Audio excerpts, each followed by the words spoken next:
बिस्मिल्लाहिर्रहमानिर्रहीम, अस्सलाम वालेकुम। इस वीडियो में हम आपको नून लीग की बेबसी, तारीखी हार के बाद 2 नंबरी से मिलने वाली सीटों पर विक्ट्री स्पीच, हमने 2024 इलेक्शंस 2/3 अक्सरियत से जीत लिया है, ये चुंतखब है, नून लीग का झाड़ू फिर चुका है। नून लीग के अपने सहाफियों की तरफ से नून लीग और मरियम की छतरोल करने पर दिलचस्प तबसरे दिखाएंगे। ये चुंतखब है। फैमिली लिमिटेड जो पार्टीज हैं उनको जीत वो जो दुश्मन भी तस्लीम करे और लानते वो जो घर के नौकर भी डालें, नीचपन वो कि सर्टिफाइड लिफाफे भी नीच कहें। ये सब देखने से पहले जान लें कि कैदी नंबर 804 ने गले सड़े और फरसूदा निजाम को तारीख का सबसे बड़ा फेंटा लगा दिया है। 2024 के आम इंतखाबात में पाकिस्तान तहरीक इंसाफ पंजाब और केपी में वाज़ेह अक्सरियत से क्लीन स्वीप कर चुकी है।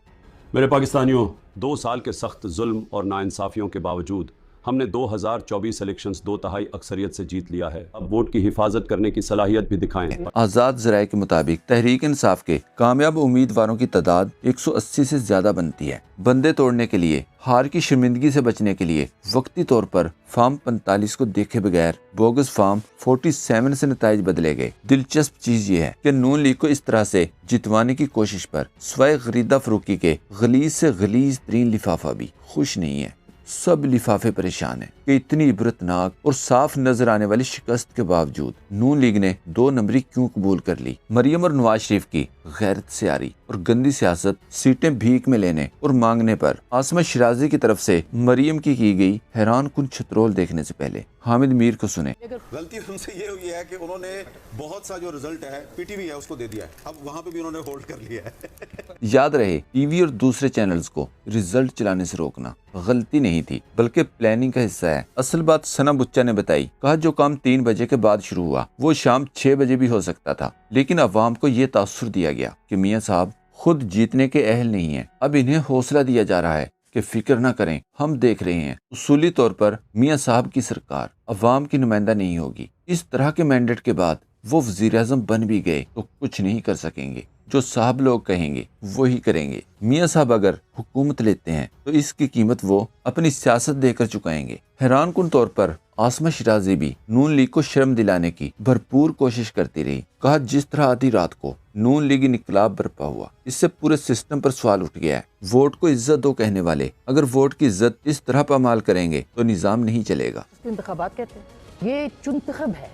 ये जो पीएमएलएन के रातों रात इनकलाब आया है, ये भी आप देखें पूरे सिस्टम को डाउटफुल कर दिया गया है। ये वोट को इज्जत दो का नारा लगाने वाले अगर मरियम के भड़कने पर मरियम की बहन आसमा शिराजी ने मजीद कहा उंगलियां उठाने वाले खुद ड्राइंग रूम से कब निकलेंगे। देखिए ना, मरियम साहिबा ने एक रीट्वीट किया है कि स्टूडियोज में बैठे हुए एंकर्स जो है, आप तो अपने ड्राइंग रूम से नहीं निकले। फैमिली लिमिटेड जो पार्टीज हैं उनको अवाम के मिजाज के साथ चलना चाहिए। कल आपने देखा अवाम निकली है। आप ये सियासी जमातों के मुतालबे इस तरह के नहीं हो सकते जिस तरह के मुतालबे सामने। इस पर सहाफी तारक मतीन ने लिखा नवाज शरीफ को अदालत में तजलील के साथ हराने का बंदोबस्त किया गया। नून लीग वाले गोबर को गाजर का हलवा समझकर मुंह मीठा कर रहे हैं। एंकर पर्सन इमरान रियाज खान ने कहा बकौल तारक मतीन नवाज शरीफ ने गंद का टोकरा उठाने का फैसला कर लिया। भाई क्या वो निजाम के फुजले पर अपने भाई जरदारी के साथ बरजुमान होंगे। पंजाब के जो शहरी हैं वो निकले और उन्होंने मौका देखकर चौका मारा और नवाज शरीफ साहब जो हैं वो क्लीन बोल्ड हो गए। नवाज शरीफ साहब अपनी दोनों सीटें हार रहे थे जिस वक्त उठकर वो गए हैं, मानसेरा से भी और लाहौर से भी।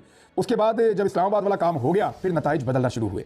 सदीक जान ने ट्वीट किया नवाज शरीफ के एक हामी की अभी कॉल आई। कहते हैं मेरे कायद के खून में 1% भी गैरत है, रिटायरमेंट ले लें। मंसूर खान को सुने। नून लीग का झाड़ू फिर चुका है। ये मेरे सामने बैठे हुए सबके मुंह उतरे में नीचे। अब जाके आपको ये बता रहे हैं कि जनाब नून लीग जो है सिंगल लार्जेस्ट पार्टी उनके सामने आ रही है। खुदा के लिए इरफान हाशमी ने नवाज शरीफ की इबरतनाक हार पर लिखा ये है कौमी लीडर एक गैर मारूफ शख्सियत से हार गया। सदीक जान ने मजीद लिखा नवाज शरीफ और मरियम नवाज अब जब भी सियासी औकात से बाहर आने लगेंगे तो एक ही बात की जाएगी कि हम डब्बे खिलवा रहे हैं, साथ ही ये झाग की तरह बैठ जाएंगे। मोहम्मद अकबर बाजवा ने ट्वीट किया जिस दिन एस्टेब्लिशमेंट की शय पर मरियम नवाज को रौनक भरे लहजे में ये बयान देते सुना था, मुझे यकीन था कि ये पलट कर इन्हीं की तरफ आएगा। ऐलान सुन लो गुजरांवाला वालों, Imran Khan is done and dusted.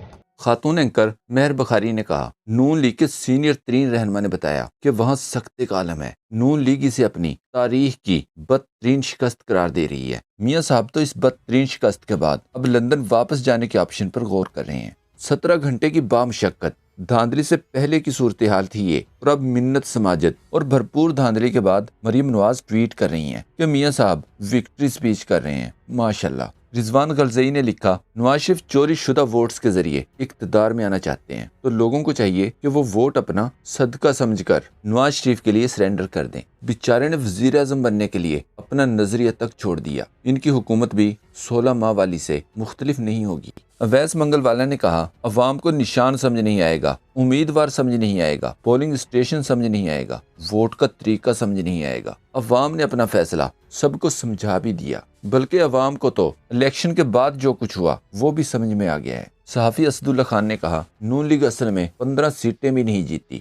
صحافی وقاص عوان نے کہا، اب یہ خواجہ آصف کیسے جیت گئے ہیں، کوئی تو سمجھا دو۔ صبح تو مکمل نتیجہ جاری ہوا تھا، 40,000 کی لیڈ تھی، خدا کا خوف کرو یار۔ خلیل الرحمان قمر نے کہا، خواجہ آصف کوئی شرم ہوتی ہے، کوئی حیا ہوتی ہے۔ مزید لکھا، 100% جیتی ہوئی ریحانہ ڈار کو اچانک ہروانے کا مطلب ہے ایسی جمہوریت اور ایسے الیکشن پر تھو۔ غلیظ ترین صحافی عمر چیمہ صاحب بھی مان گئے، کہا میں پی ٹی آئی کی طرز سیاست کا شدید ناقد ہوں، لیکن جس طرح اس جماعت کے ساتھ وابستہ لوگوں نے مشکل ترین حالات کے باوجود نکل کر تمام سروے اور تجزیے غلط ثابت کیے، وہ یقینی طور پر مبارکباد کے مستحق ہیں۔ اس پر صحافی خرم اقبال نے جواب دیا، سارے سروے تحریک انصاف کے حق میں تھے، البتہ تجزیوں میں نون لیگ کی طرف جانبداری زیادہ دکھائی گئی۔ آر او آفس میں جمع کروائے جانے والے فارم 45 کے ساتھ کیا کیا گیا؟ صحافی محمد عمیر نے فارم 45 کا سکرین شاٹ شیئر کرتے ہوئے لکھا، بہاول نگر این اے 163 میں شوکت بسرا کے حلقے میں دھاندلی کا ثبوت، شوکت بسرا کے 878 ووٹس کو 78 کر دیا گیا، ضیاء الحق کے بیٹے اجاز الحق کے 170 کو 670 کر دیا گیا ہے۔ سلیمان اکرم راجہ کی جیتی گئی سیٹ اون چودھری کو جتانے پر ارشاد بھٹی نے لکھا، سلیمان اکرم راجہ کو ہرا کر ایک حلقے سے 2 لاکھ ووٹ لینا چھوڑیں، اون چودھری اکیلے کھڑے ہوں اور پورے لاہور سے اکیلے کھڑے ہوں تو بھی 1.25 لاکھ ووٹ نہ لے پائیں۔ اس پر ایک سوشل میڈیا صارف نے لکھا، اس سیٹ کی جیت کا نوٹیفیکیشن دے کر دراصل اون چودھری کی عدت کیس والی خدمات کو خراج تحسین پیش کیا گیا ہے۔ منصور کلاسرا نے کہا، یہ عمران خان کا سونامی ہے، مان لیں، ووٹ کو تسلیم کریں، جمہوریت کو چلنے دیں۔ خاور گھومن کا یہ ٹویٹ دیکھیں، حکومت جو مرضی بنائے، پاکستان نے ساری دنیا کو بتا دیا ہے کہ وہ ایک جمہوریت پسند قوم ہے۔ جو تبدیلی اب آ گئی ہے اس کو اب کوئی نہیں روک سکتا۔ اگر نتائج تھوڑے آگے پیچھے کر کے کوئی حکومت بنی تو وہ ریت کی دیوار ثابت ہوگی۔ اس پر اینکر پرسن عمران ریاض خان نے جواب دیا، بالکل درست کہا آپ نے، آنے والا وزیر اعظم کاکڑ پلس تو ہوگا مگر بے بس ہوگا۔ عوام کے مقابلے میں بنائی جانے والی حکومت کا کوئی مستقبل نہیں۔ الیکشن اسپیشلسٹ فیاض راجہ نے بتایا، فارم 45 کی تفصیلات کے مطابق قومی اسمبلی میں پی ٹی آئی نے 179 نشستیں حاصل کی ہیں، پنجاب 141 میں سے 106، سندھ 61 میں سے 24، کے پی میں 44 میں سے 42، بلوچستان 16 میں سے 4، اسلام آباد 3 میں سے 3۔ صدیق جان نے خبر دی، پی ٹی آئی کو عمران خان کی جانب سے ہدایت کا انتظار ہے، عمران خان کی منظوری سے بڑی پریس کانفرنس، بڑے اعلانات کیے جائیں گے، عمران خان کوئی بہت بڑا حکم دے سکتے ہیں۔ صدر عارف علوی بھی بول پڑے، اپنے میسج میں لکھا، اگر ہم اپنے آپ کو گڑھے میں پائیں تو حکمت کا تقاضا ہے کہ اللہ سے مدد مانگیں اور کم از کم مزید کھدائی بند کر دیں۔